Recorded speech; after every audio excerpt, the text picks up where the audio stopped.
Imagine a scenario where a disaster lurched in the limit and took the people and their lives and devastated the whole community. What do you think we can come up with? I'm Julianne Kyle and good morning. Now let's start with the quote. Save the environment starting from your own action. Let's take care of the earth and it will take care of you. Disasters are unpredictable and can quickly lead to the overwhelm or destruction of one's life in a matter of time. It's an issue that needs to be dealt with seriously and about which people need to be aware of. It's time to think about the safety of ourselves and our family and not always rely on the law for our safety. And accidents cannot be prevented from happening and hurting lives. Be a responsible part of your community. Let's all together encourage action, increase public awareness, and impart knowledge. Earth is the only planet that can support life. If we don't take good actions, it will all go nuts, and the cycle will go on. This TED Talk, I'll be showcasing numerous pieces of information that will help you understand the underlying aspects of different disaster phenomena and hazards. All these are presented with suitability to your needs and reliability for our protection. This is the TED Talk where trustworthiness and appropriateness is present all through our everyday lives. There are natural disasters, phenomena bordering in the limit. This has brought despair and desolation to all the people affected. In this TED Talk, I will be discussing about the ways we can do to cope and mitigate the impact and the causes of disasters within the community, as well deliberate about what causes this. I myself will explain all this in every point in detail as precisely as possible with a clink in your mind. Now that you may all know what my goal is, to impart knowledge about coping and mitigating. Ano nga ba ang mitigating and coping? So mitigating is the factor that lessens the severity of an act. It is the things that we do to make something less harmful, less bad, and less unpleasant. Now with coping. Coping capacity is the ability of one to respond and to recover from the effects of a disaster. It is also the ability to use the available materials and skills in dealing with the situation. Now, that is what mitigating and coping is. Now, next is disaster management or disaster planning.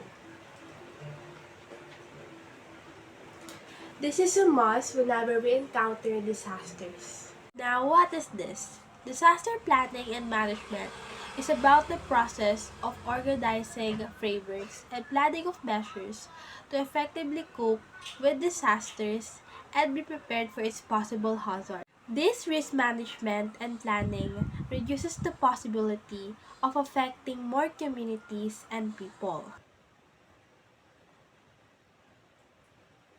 According to Melissa Finucane, a senior behavioral and social scientist, addressing the impacts of overlapping disasters has become increasingly important. Disaster planning helps build strong and resilient communities that are able better to deal with extreme disasters. For this speech, the three main groups of disaster that I will be talking about is geological phenomena, hydrometeorological disasters, and the marine and coastal events. First off is the geological phenomena. What we have here is the earthquakes, volcanic eruptions, and the landslides. These geological phenomena and hazards, the earthquakes, the volcanic eruptions, and the landslides cannot be always prevented and predicted as easily. Although they sometimes show signs that something will happen, like in volcanic eruptions, but not the actual eruption or the actual shaking in the earthquake or the actual landslides. Geological phenomena tend to have impacts covering large areas. It can cause damage and bring hazards to the community. Now, first is the earthquakes. For earthquakes, the possible hazard that this can cause are ground shaking, surface faulting, landslide, liquefaction, and tsunamis. These mentioned hazards can also have their own outturns and effects, which are it can damage or collapse of structures, damage to land, loss of lives, loss of natural resources, blockage of highways, of rivers, risk of floods, erosions, and many more. Next is the volcanic eruptions.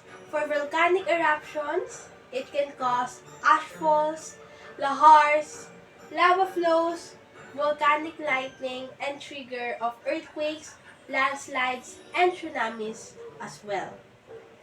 Just as the earthquake's hazard can also have effects and own outturn, volcanic hazards also have it too.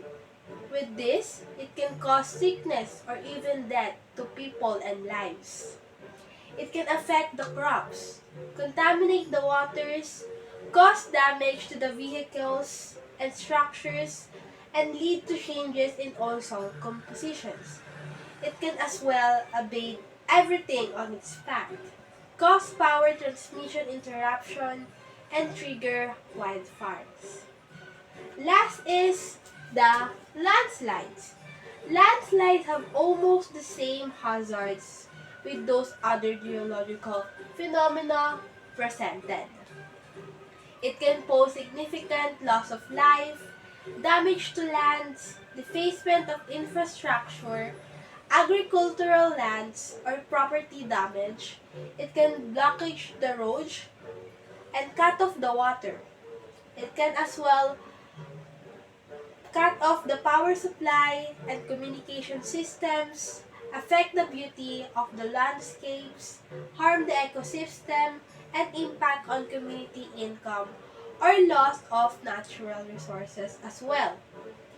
Being situated in the Pacific Ring of Fire, it makes the Philippines vulnerable to these numerous volcanic eruptions and earthquakes, and making landslide also occur as a trigger and as a hazard as well. Now we have two more groups, the hydrometeorological and the marine and coastal phenomena. For the hydrometeorological phenomena, what we have here is the tropical cyclones or the typhoons, the monsoons are the strongest prevailing winds of the region. We have floods and tornadoes. For the marine and coastal phenomena, what we have is the waves, tides, sea level changes, coastal movements, and the storm surges. All of these 9 more disasters presented or left, I can't elaborate more the hazard this can cause as it can take much more time. But as far as I remember and as far as I can explain it to you now, the hazards of this are almost the same with the geological phenomena presented earlier. It can cause degrade to the loss of lives, loss of materials, loss of natural resources, loss of livestock, and disrupt the services around our community. It can harm our environment and it can harm our ecosystem. And overall, it can cause desolation to all the people affected by these disasters. That's why I can't really isa-isahin pa yung mga hazards nito as I have mentioned, almost the same lang siya. In the hazards of the geological phenomena, the earthquakes, volcanic eruptions, and the landslides. Now, what are the ways to cope with the hazards? To cope with these hazards, the practical method that we can use is to have a ready plan before, during, and after the event. For before, the list of things that we can do are prepare an emergency kit that includes water, foods, batteries, extra money, first aid kits, medicines, hygiene kits, flashlights, masks, candles, chargers for gadgets, and matches, weather gear, whistles for extra safety, and much more. Next is that we can also restore our important documents in case of emergency. And also, we should have an emergency and disaster plan. As I have said before, disaster planning and management is important for us to be safe and well. In this plan, we should also include a plan for our pets or livestock if we have.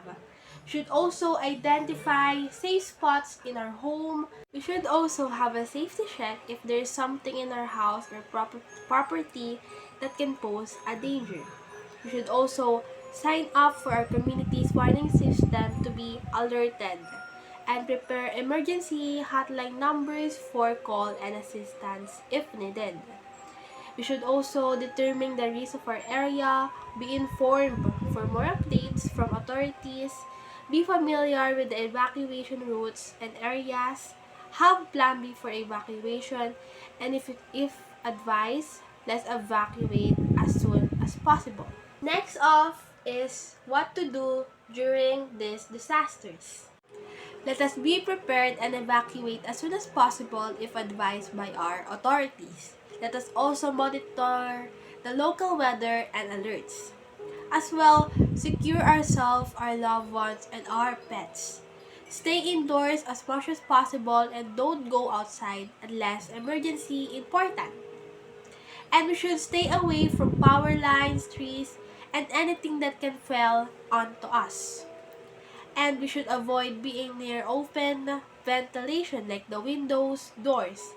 And lastly, let us apply our survival skills and our disaster plan if needed. Next is, and last is after. We should check on ourselves, our family, and friends. Be a help to others. Assess our property for damage and stand by for announcement from the authorities and the government. Also be careful around broken structures or broken debris. Follow the safety guidelines that your authorities and your barangay implemented. And avoid being outside for a long time unless already advised safe to do. And last, we should always be ready for possible aftershocks and the next hazards. For the last part of this topic, the ways we can do to mitigate the impact of different disasters. We can fully stop or prevent them from happening as they are a natural disaster. But we can absolutely lessen their occurrence and limit the damage and impact they can have in our community. What we can absolutely do is that we could put restrictions to the implementation or the carrying out of those human-induced activities that causes these disasters. In view of that, the Philippines has experienced and witnessed a number of catastrophes over the last few weeks, months. Primarily the floods, landslides, and earthquakes. Coping capacities and resilience can help us be protected with the impacts. Now that this talk is coming to an end, have you already known the possible action that you can take to cope? Have you ever got the point that this speech is important and the key points are a must to do? Must be yes! I am forging every one of you to take an action and know your action. Have this information of what hazards may come, what causes these hazards, and what are the ways to cope and mitigate the hazards. Be your reference to make something big and make a change to the whole world and your community and get benefits of being safe and well. As to what I might say again, let's build a community with resilience over disasters. Let's make a circle where people help each other. And let's put up a set of people who are thinking of the mother nature and earth first. Let us take this speech as an encouragement for awareness and action for an impact. As we started with a quote, let's also end with a quote. Discipline and united action are the real source of strength for the community and nation. Again, I am Julianne Kyle R. Riquizo, your advocate for today's video. Thank you.